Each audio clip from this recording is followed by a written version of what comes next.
My next guest is not only climbing up the pop and R&B charts with his current hit album, but he's also taking the box office by storm with his role as Lucky opposite Janet Jackson in a new movie called Poetic Justice.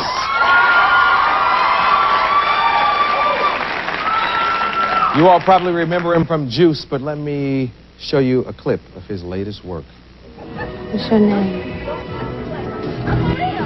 Lucky. Lucky. Yeah. Come here, Lucky. I want to whisper something to you.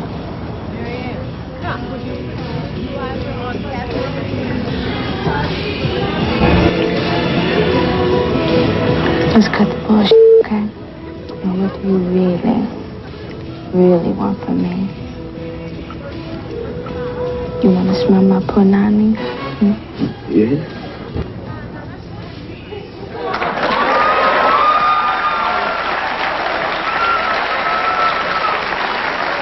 Please welcome Tupac Shakur.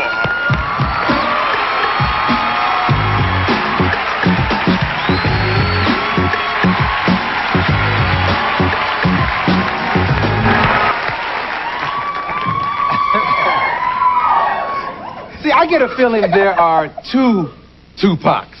I mean, you're this kind, sensitive, friendly guy. Punani smelling guy. Yet, you're involved in so much controversy, but we'll get to all of it. How's Janet as an actress? How does she do? She's great. I think she's going to surprise a lot of people by just being natural and her being real, like, girlish. You know, everybody's expecting her to be rich and act rich, but she handles that. She does that. Yeah, you know you got the role every man in America wants. Right. The punani smelling role. Everywhere I go, you smell the punani, huh? That's you. You and Janet Jackson. It's killing me. Punani. My mother gotta go see that movie, man. Yeah. I know you ain't smell it. Did you get to kiss her? Oh, yes. Oh, yes. Is she a good kisser? Oh, yes. Yes. Yes. Yes. Yes. I was like, cut! Do it again! One more time, John, please! Y'all don't even gotta pay me. Do it again! Was her boyfriend on the set? Oh, right there. He was right there. Did that intimidate you? Not intimidate me, but it made me, like, really want to kiss her. You know what I'm saying? Because... I was like, man... I only got one shot, you know what I'm saying? Man, you know, you're going to try to give her a kiss as soon as it's cut anyway, so let me do mine so I know he can't do his. I was kissing her like I wanted something from her, you know what I'm saying? I was at home practicing with 30 wires of bubble gum.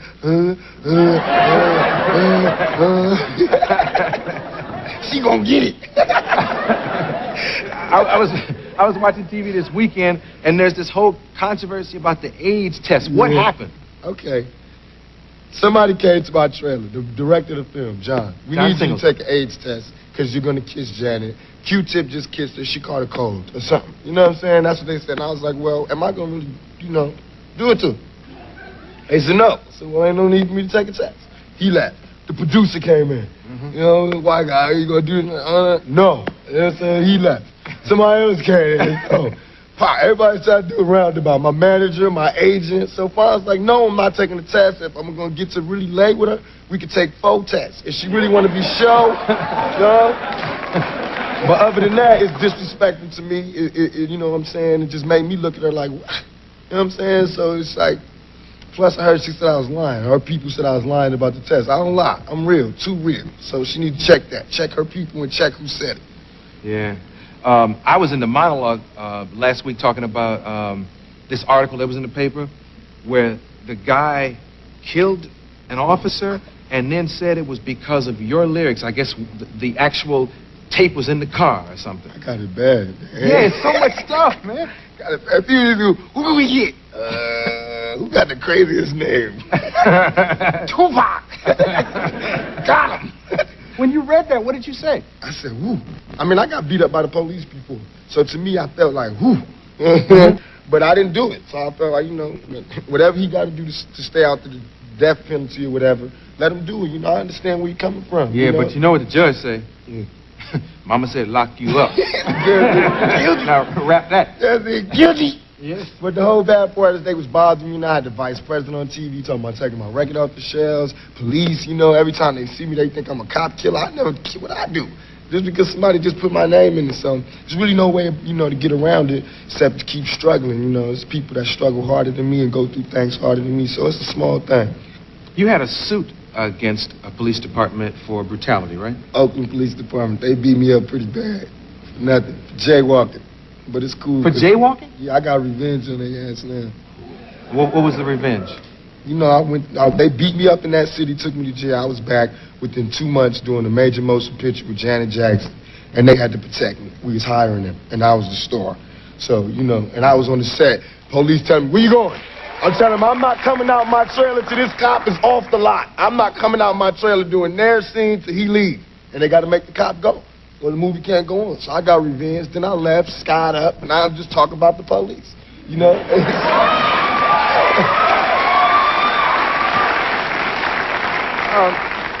When we were talking at the top of the show, first of all, you did a little rap, and it contained the word 9. Yeah. Now, on the street, that's 9mm. Right. You're going to get some letters. Yeah. And I'm wondering, are you concerned that possibly it'll affect box office or record sales because you're too close to the edge, you're too hard? It's like this. The masses, the hungry people, they outweigh the rich. So as long as I appeal to the hungry and the poverty-stricken people, it's all good. I'm going to have a job for life. It's these rich people who worried about the fooling the poor people. Yeah. Everybody knows crime out there. Everybody know what type of situation we're in the streets. All I'm doing is showing you and telling you. You know what I'm saying? Why get mad at the brother that bring you the news? Get mad at the person that's making it happen. Feel me? It's like, you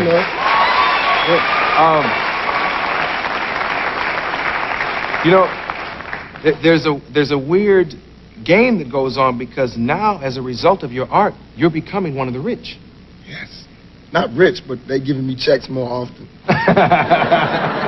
But they got this cool way to keep a brother broke. You know what I'm saying? Like you say, I got like 7 lawsuits against me for nothing. But I still got to pay the lawyers, still got to pay everybody to go to court, still got to pay for a bodyguard. Because now they say I got to have one. You know, I still got to pay.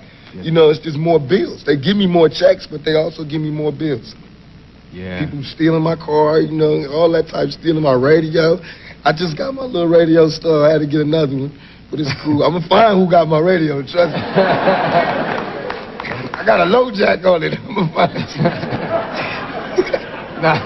Matter of fact, let me see where your stereo is. Hey, it's not me, man. It's not me. We also were talking about this movement in the music business back to marijuana. Everybody from Dr. Dre, whose album is called The Chronic, to Black Crowes. Let me play devil's advocate. Is this irresponsible considering we have kids who enjoy the music?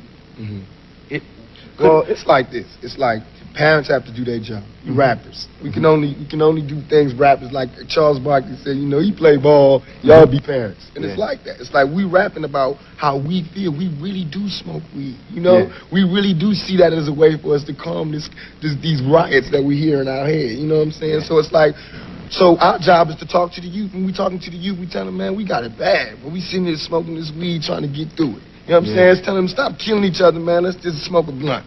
You know what I'm saying? Let's smoke a blunt. Yeah. If you stressed, let's smoke a blunt. You know what I'm saying? Anti-violence, pro-blunt. Is that it? Pro-blunt. Yeah. Now, what will you tell your first son? Like my mama told me, if you want to get high with me. You know what I'm saying? And my mama a Panther, and I sat and got high with my mama. I'm sorry, a Black Panther? A Black Panther. I sat and got high with my mama and could go out in the streets and tell my friends, that ain't weed. Y'all smoking some angel dust or something, that ain't weed. Because my mama told me what weed was, you know what I'm saying? So I could help my friends, so they wouldn't be messing with mysterious drugs. Because there's drugs out there, and people doing them. Coffee is a drug. You know what I'm saying? It's just that young people don't drink coffee. I'm glad Coke is out. Coke is out, right? And that's the whole cool. That's what we should be cheering. We're not talking about doing no Coke. You know, we not talking about doing Coke, but if anybody do Coke, they ostracizing this business. Can marijuana lead to something harder? No. Okay. You're going to rap for us? Oh, for sure. Tupac Shakur. Coming right. Yeah, I can't wait to get the ball. It's just a regular day. You know, so much pressure. Stop, you have to ask you a couple of questions. Answering? One of them? What? We hear that you are involved with the murders of the East Coast rappers that we've been hearing about lately. No, I got love for the East Coast. We just, I heard about one incident where this one guy, P.I.G. got hurt. Yeah, I heard he got hurt. But as far as all the other East Coast rappers, I love them. But except I heard about another group of guys that got hurt. Slav Deep Slav Deep, that's right, Slav Deep. What about Buffy? Oh yeah, he got hurt too. That's real unfortunate. I cried when he got hurt. I cried. Me and my homeboys cried. It was sad, but life goes on. You got to keep moving ahead. And we hear you're quite a ladies' man, and we haven't heard about you much lately with like any sexual allegation charges. So you been behaving yourself? Oh yeah, I've been cool, chilling, staying low. Yeah, what you doing after this interview? No, now. It is a birthday, right? That's right. Can I get a present? Can a nigga get a present for his birthday? I got some ideas. Ain't nothing but to do with air. So I'll let the people decide, what happens. So can we show them in here really quick? We're working on a new project called One Nation. It's going to be an East Coast, West Coast collaboration. So you got Greg East Coast, West Coast? Yep. Buffy, Piggy? Nah, not with them. Nah. None of that? We're doing it with the real niggas who are out there. Okay. So that we can make them more extinct. None of the suckers. Just the real niggas. Okay. Not Jay-Z, not Mob Deep. Kino, none of them. Not them suckers. Chinos, none of them. Quino X. We ain't doing it with none of them. Okay. Quino X. I heard he was a transvestite though. That's just, I ain't the one that told you this. But I heard that's why the long hair, I heard, Oh, now? I heard, motherfucker think he can walk on water. He think he got a motherfucking pussy or a dick. He don't know the difference. That's just what I heard, though. I ain't the one to start no rumors. Okay. Tape everybody. All right, still hanging out at the after party, and with me from Death Row. Introduce yourself, my man. I'm Suge Knight and Tupac Shakur. All right. Now, here's the deal. First of all, can you tell us what you actually thought about the actual rap category in terms of, I saw Coolio win, and I was like, sorry. It's like this. For us, anything in awards, wouldn't even think about that. He got an album out there. He sold 6 million records. He sold 3 million singles. He got another album coming out, Machiavelli. Snoop got an album coming out. We just move forward. We don't even get caught up in that type of shit. All right, man. Can we talk about Death Row East? What is exactly happening, and what can we expect from it? You believe in God? Certainly. Believe in Death Row East. Believe in that, for real. That's it right there. But if you believe in God, believe in Death Row East. We plan to take the same strategy we use with Death Row West, which is mind over matter, taking all our weaknesses and making it into our strengths. We know that we got strength in numbers. We already run the streets out here. So now we just gonna help some of these brothers get their money on because we know they got talent. We got the ways to make them use their talent to the maximum effect. And that's what this is about. Everybody rap. We don't rap. We rap to make money. We do business. Ain't no other record company out there that sold as many records as we did. We outsold Bad Boy, LaFace, every black record label out there, we outsold them in 1 year. And I'm a convict, and my homeboy just got off a murder case. So that tell you that it's pure talent, no hype. We don't got no all-American smiles. They don't even want to buy our record, but they got to buy our record because we represent the street. So Death Row East is going to be a personification of what we did on the west side. We're going to do it to the east side, and we're going to prove once and for all that all these people talking about an East Coast, West Coast war, they like the Judas was to Jesus. They only here to cause confusion. We here to bring money and to bring change. They here to cause confusion. All these weak rappers, Nas, all these suckers, they battling off of East and West like this is a game. This ain't no game. If this was chess, we'd be yelling checkmate 3 years ago because we've been beat these. It's not a game. We out here trying to help our people make money. We trying to get out of this 3-strike circle they got us in and start getting our papers on. So that's what we doing. By strength in numbers, we coming to the East Coast to prove there is no fear, there is no problem, there ain't nothing but opportunity. And the opportunity is overthrow the government y'all got right now, which is Bad Boy and Nas and all that bullshit, and we will bring a new government here that will feed every person in New York. All right, cool, man. All right, man. Peace. Thanks a lot. Take care. Peace. What I would tell, anybody who would listen to me is that, you got to start peeping game. Peeping the game. Mm-hmm. The game is the game of life. You got to start peeping how they doing it. Mm-hmm. And if you see it, you can see the little signs that says that the guns are turning away from, Europe and Russia and Iran and Iraq, and they're turning to us. Mm-hmm. Because Look how they're doing our music. You know, you've never seen in no time in history where they've put so much attention on some music. You know what I mean? And made it like we are the cause of all these problems. You can look at it with a 3 strikes law. You can look at it where they're building more jails. They're starting to sell jail space. Yeah. You know, jail is big business. Believe me, I'm in jail. I see the big business. They charge you for your telephone calls. They charge you for disciplinary problems. Jail is big business. You know, you can feed a whole town off one jail. This jail is in the middle of a town that feeds everybody. Everybody works here. This is the main income. So if there was no criminals, nobody would work. You know what I mean? So if we don't start peeping that, we're in trouble. Also, I know when I was young, the way they described jail is like, you know, blah, blah, blah, blah. I couldn't wait to get to jail. Straight up. I mean, I was scared and everything. But what, 3 huts in the cot? Or no question. It was just that's where you get the game. That's where you got more soldiers at that build you. But now that I'm here, this is not the spot. I know everybody go to jail, come out and say, this ain't the spot. This is not the spot. You got somebody that tells you when you can get up, when you can shower, when you can do this, when you can do that. You know, they can speak to you any way they want to, and you got to accept it. You can die here, you know what I mean? Just yesterday, a dude was murdered. He wasn't in here on no murder beef. This dude was in here on a drug beef. You know, he's gone, he's dead in jail. You know what I mean? By another prisoner who had life. He had nothing to lose, you know what I mean? So when you start looking at it like that, you'll start seeing that it just don't weigh out to be in our favor. So we need to start figuring out another. What do you think about youth and gang violence in America, especially in the black communities and Hispanic communities? Youth and gang violence. I think, I'm gonna get a lot of flack for it. I think gangs can be positive. It just has to be organized and it has to steer away from being self-destructive to being self-productive. I think this country was built on gangs. You know, I think this country still is run on gangs, Republicans, Democrats. The police department, the FBI, the CIA, those are gangs. You know what I mean? The correctional officers. I had a correctional officer tell me straight up, we the biggest gang in New York State. Straight up, you know what I mean? So this whole country is built on gangs. We just have to not be so self-destructive about it. Organize, you know? But the violence. The violence, but it's violence in America. What did the USA just do flying to Bosnia? We ain't got no business over there. You know what I mean? It's the same thing. How can they tell us not to have gang? You know what gang violence is, mostly? And the people don't want you to hear this. Somebody shoots your family member. So of course you retaliate. You know what I mean? Same thing the US does, except nobody even shot their family members. You know, they see somebody bomb a school and all these people get killed, so the United States feel like, ooh, that's messed up, we gotta go show them who's the real killers. That's the same mentality these gangsters get. You know what I mean? So until they stop that mentality, we won't stop. Or they won't stop. Because they watch this country to see what they do. America is the biggest gang in the world. You know what I mean? Look at how they didn't agree with Cuba, so what was the cut them off?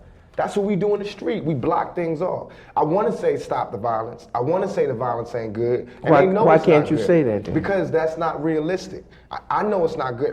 If anybody speak up against violence, it'll be the brother that got shot 5 times. I got shot twice in my head, all up in. Trust me, violence ain't cool. And they know violence ain't cool. Ain't nobody out there with a gun saying it's cool to be shooting people. It's just, you know, it's certain situations where there is no way out. But there are situations where we can find a way out. But until we find that way out, we can't say not to live this lifestyle. How can gangs be positive in the community? Regulate our community. If you got somebody dealing drugs in the community, make them pay for the community center. Make them have hours that they can work on that block. You know what I mean? And if they don't want to listen, then you turn against them. Be security in your own neighborhood. You know what I mean? If we so strong as gangs and as hustlers and as G's and as thugs or whatever, it should be no rapes, there should be no violence, there should be no gunshots in our community unless we the ones sparking it, unless we doing that to somebody that's trying to infiltrate or break down our community. You know what I mean? All this money that we make in the streets, we should bring it back and turn it back into the community. We need to have block parties again. We need to have leagues, you know, summer leagues and football teams and basketball teams. We need to start taking care of our own. That's how it can be positive. It can be positive when we start, you know, sending these young G's to school, sending the younger G's to college. You know, let them come back and build something. So just tell me how you've been feeling with all the stuff that's been going on the last couple of weeks. Good, relieved, happy to be home. It's a trip when you know that last week you were in jail and I was in this little cell and it was real dirty and I didn't have any hot water and dudes were telling me when to shower and when to eat and all of that. And then the next week I'm up in Monty's with champagne and filet mignon and lobster and shrimps. Did you ever feel like your life was threatened in jail? By the guards, not by the inmates. They just did everything they could do to try to break me because I used to talk a lot of, you know, coming out of jail. No, not you. I know. It's hard to believe, Tabitha, but you just got to picture it. But, you know, they would say things, because they would call you, jail was the first place and I can go, and they just went, well, as soon as I got there, they went, there he goes. And he goes, who? And he goes, there's the rich nigga. I was like, oh, he said nigger. He said nigger. And everybody was looking at me like, so? And I was like, oh my God, this is where I'm gonna be staying? He just said nigger. Well, you got niggers in one of your records. Niggers. He's talking about niggers. Niggers was the ones on the rope hanging out the thing. Niggers is the ones with gold ropes hanging out at clubs. Well, maybe not everyone's aware of the differentiation. They don't have to be. Everyone, if you're not a nigger and you don't use that word, you don't have to understand. It's just not one of those things. How did you meet the girl involved in the alleged rape? I met her in the club. Some guys introduced me to her. Sorry. I met her in the club. Some guys introduced me to her. And she was very forward with you? Extremely. And what happened? She did some things. And sexual things? We got together, yeah. She did some things there at the club, and we got together later that night. I saw her again another time with these guys that introduced me to her. Everybody was having a good time. Didn't do anything sexual, they just was having a good time. Me and her went in there, she gave her a massage, came out, went to sleep, woke up. She's screaming rape, rape, I raped her, and the next thing I know, I'm going to jail. So in your opinion, there was no truth to the sexual abuse charges? Not on my part at all. If you could go back to the night when the sexual abuse occurred, is there anything that you would do differently? Yeah. What? I would not have closed my eyes until she was out of the room, until everybody was out of the room. I've grown up with tons of wild stories from lots of legendary rock bands and things that they did with their groupies. Do you feel like there's a double standard for black artists and white artists and how they entertain their groupies? Yes, it is a double standard because America's scared of a black man's sexuality. And they only see us as brutes who can only go, hammer girl. They just can't imagine us being any other way. And that's why it was so easy for people to believe that I could do this. It seemed like there was a time, though, that you were definitely reveling in the image of sort of being wild and crazy. And what got you off that path? 5 hot bullets. Well, tell me what happened at the recording studios in Times Square. I got shot 5 times. I walked in, some dudes walked in and shot me up. Took some jewelry. Do you know who shot you? No. Is that a no or is that a maybe? No, I don't know who shot me. So does that mean that you also have no idea why they shot you? No, I have no idea why they shot me. Do you think that they shot you just to get your jewelry? I don't know. It's like anybody's guess. I don't know. I don't really like to talk about it. At any point, did you think that you were going to die after being shot 5 times? No. No, I didn't. Immediately, I was like, ah, man. I know how it's going to be when I die. It's going to be no noise. You're going to hear people screaming. I'm going to fade out. You were on trial for sex abuse charges at the time of the shooting. I was on trial for rape and sodomy and guns possessions and forcible kidnapping, about 18 charges. That's why I wanted to die at that point. Because I was like, you know, I mean, I'm tired. But I lived, and I was like, well, you know, I can't check out. So you felt suicidal? Oh, definitely. It wasn't like I was one day waking up wanting to commit suicide. Just all around felt suicidal. But I couldn't kill myself. I just wanted somebody to kill me for me. You know what I mean? Yet you were still happy you survived the 5 gunshot wounds. The only reason I was happy was because I didn't want them to take me out. You know, I want honor, man. I want suckers that want to rob you, taking you out. You know what I mean? That's cowardly. Do you feel rehabilitated? That's what they try to do in jail. No, jail is not a rehabilitation thing. I feel like I've grown and matured. I don't think jail had anything to do with it, though. Tell me what you've been recording in the studio since you got out of jail. Okay. Euthanasia is the name of the album. It's a double album. I'm gonna release it for Christmas. It's gonna have Snoop on it. Me and him did a song called Two of America's Most Wanted. Did that one. Apropos. Yes. Here's some of that new album. Hear how Tupac thinks he's changed as a person since jail and how he'd like his fans to see him now when the MTV interview continues. So you were telling me earlier about Two of America's Most Wanted. Can you play me a little? Oh, yes. This is with Snoop, right? Yep. This is me and Snoop, Two of America's Most Wanted. I never stop at a knees. Motherfucking G's. If you got a better flow, another one. Two of America's Most Wanted. Ain't nothing but a gangster. Nothing but a gangster boy.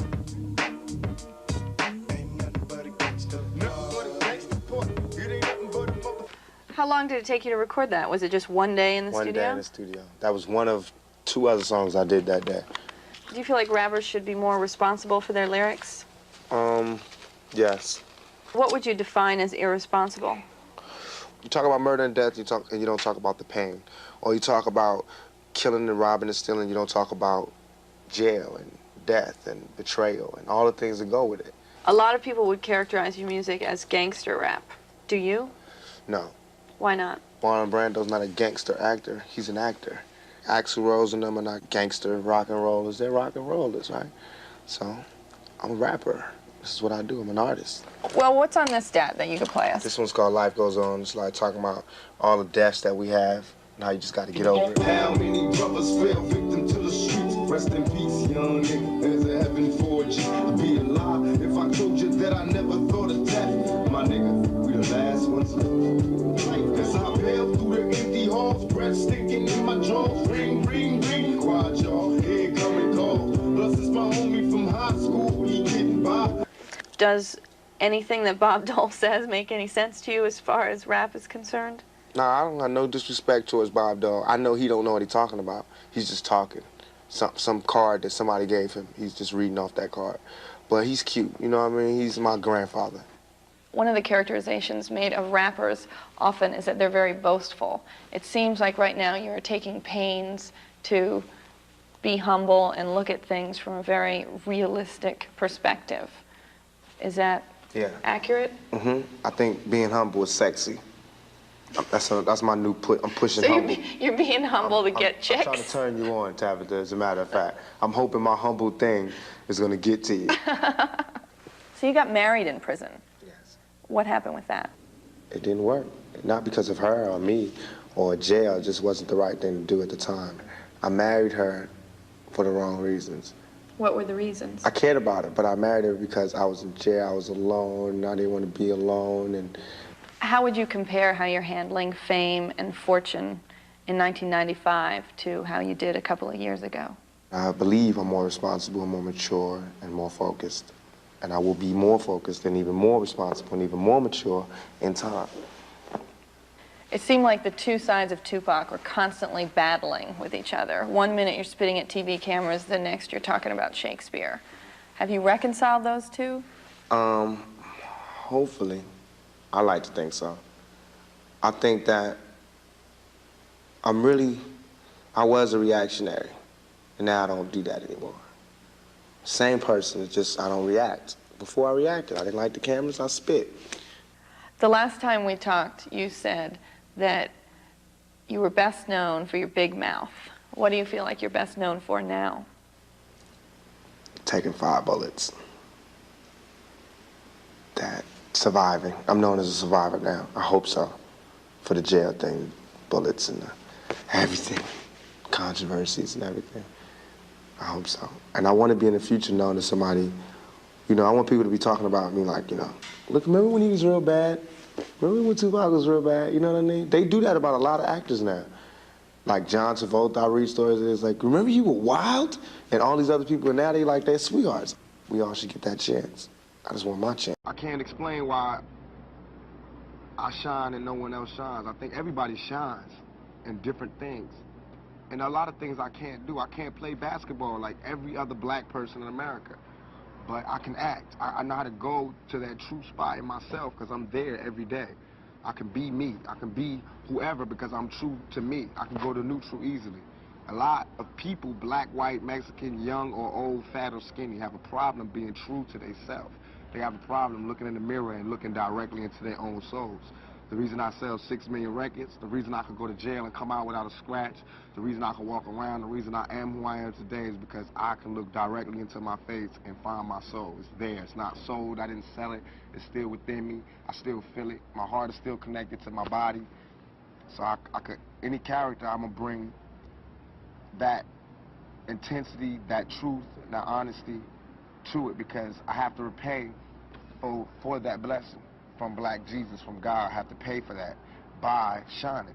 If he give you the voltage and you waste it, that's the curse. He gave me the voltage, I'm a shine. It's not mine, it's from God, it's God. Not that it's so special that nobody got it, but all of our gifts and blessings and our strengths and our weaknesses come from God. Come from Black Jesus or whoever. It comes from within you, you know what I mean? So it's not really tricky. Everybody can do it if they just can go to that spot. I guess all the things that happened to me in my life allow me to go there easier. I could be the best actor anybody ever seen. Given the chance, the opportunity, and the experience, and the lessons from people, I could be the best. But right now, I don't even wish to be the best. I just want to be one of them. If you look at it from a stereotypical point of view, like how people say, you know, all your troubles with the law, how could you play a cop? Just from a stereotypical point of view, who could play a cop better? I've seen them in their evil when they think nobody's looking. I've seen the compassion. I've seen the anger. I've seen the jealousy. I've seen the fear. I've seen respect. And I've seen hate from cops more than anybody. You know what I mean? I've been there. I just got out of maximum penitentiary. I got arrested like 12 times last year. You know what I mean? Some my mistake, some destiny, some fate, and some unwarranted. You know what I mean? But for whatever reason, I got to see police more than I wanted to. So for that reason alone, I'm the perfect choice for the role. And the good part about it is that we get to show the human side of the cops doing what they do, because it is always my belief that cops are just a gang unto themselves, with the good and the bad. Just like I believe the gangbangers in the street got good and bad, like police officers do. They got stress and they got character flaws that come from their lifestyles. I did a song called Fortune and Fame. And it's like the hook goes, something we all adore. It's the one thing worth dying for. Nothing but pain, stuck in this game, searching for fortune and fame. Something we all adore. The one thing we dying for. Nothing but pain, stuck in this game, searching for fortune and fame. That's what I hear. It's so basic that we all want to be famous and noticed and watched, and we all want money and riches, and we all want the finest out of life, from the most heartless gangbanger to the most virtuous police officer. This world is such a, and when I say this world, I mean it. I don't mean in an ideal sense. I mean in every day, every little thing you do. It's such a, gimme, gimme, gimme. Everybody back off. You know, everybody's like, you taught that from school, everywhere. Big business. If you want to be successful, you want to be like Trump, gimme, gimme, gimme, push, push, push, push, step, step, step, crush, crush, crush. That's how it all is. And it's like, nobody ever stopped. Just, you know, I feel like, instead of us just being like, slavery's bad, slavery's down, bad whitey, bad whitey. I mean, all right, let's stop that. And everybody's smart enough to know that, I mean, we've been slighted, and we want ours. And I don't mean by, like, ours, 40 acres and a mule, because we're past that. But we need help. I mean, for us to be on our own 2 feet, us meaning youth or us meaning black people, whatever you want to take it for us to be on our own 2 feet, we do need help. Because we have been here. We have been a good friend. If you want to make it a relationship type thing, we have been there, and now we deserve our payback. It's like you got a friend that you don't never look out for. You know, you dressed up in jewels. Now America's got jewels, and they paid and everything, and they lending money to everybody except us. And it's like, you know, everybody need a little help on their way to being, you know, self-reliant. You know what I'm saying? That's the whole thing about the album, about the Special Olympics. Everybody need a little something and they to be independent. No independent person just grew up and was born independent. You worked and you learned teamwork and you learned cooperation and unity and struggle, and then you became independent. And we have to teach that and instill that. And why is it that they want to do that? I mean, if this is truly a melting pot in the country where we care about it, and Lady Liberty got a hand like this, she really loves us, then we really need to be like that. And it needs to be the black kids. If there's a white person who got money, then he need to help them. He need to help black kids, Mexican kids, Korean kids, whatever. But it need to be real. And it need to be before we all die, and then you say, oh, I made a mistake. We should have gave them some money. We really should have helped these folks. It's going to be too late. You know what I'm saying? And then that's when you got to pay your own karma. And that's when God make you punish. When God punishes you. Because I feel like, you know, it's too much money here. I mean, nobody should be hitting lotto for $36 million and we got people starving in the streets. That is not idealistic. That's just real. That is just stupid. There's no way Michael Jackson should have, or whoever Jackson, should have $1 million, $1 billion, and then there's people starving. There's no way. There's no way that these people should own planes and their people don't have houses, apartments, shacks, drawers, pants. What do you say to people that say, well, they earned it? Now you go out and you're earning it. If they earned it, then I think that that's good, and I think that they deserve it. But even if you earned it, you still owe. Because look at me, I don't have that mega money, but I feel guilty walking by somebody. I got to give them some mail. And if I know I got $3,000 in my pocket, I feel like it's wrong to give that person a quarter or $1. It's wrong. Only you know what you got in your pocket. And that's wrong. No matter what they do, if they take it and drink it, they take it and drink it. But, I mean, you got. You understand? And we all know how hard it is, and it's not about if you good or you bad. So since it's not about if you good or you bad, we know that because he don't got don't mean he was bad. Or don't mean he's a criminal, or don't mean he's crazy, or a drug addict, or none of that. It just means he don't got. And ain't it bad that you got 30? I mean, can you imagine somebody having $32 million? $32 million. And this person has nothing, and you can sleep. You can still go to the movies about, I mean, and then these are the type of people that get humanitarian awards. Millionaires. How can they be humanitarians? By the fact that they millionaires and there's so many poor people shows how unhumane they are. You know what I'm saying? And that bugs me. Not saying that when I'm never going to be rich, and you know what I'm saying? But I'm saying it's a struggle, and I think everybody deserves. And I think there's a way to pay these people.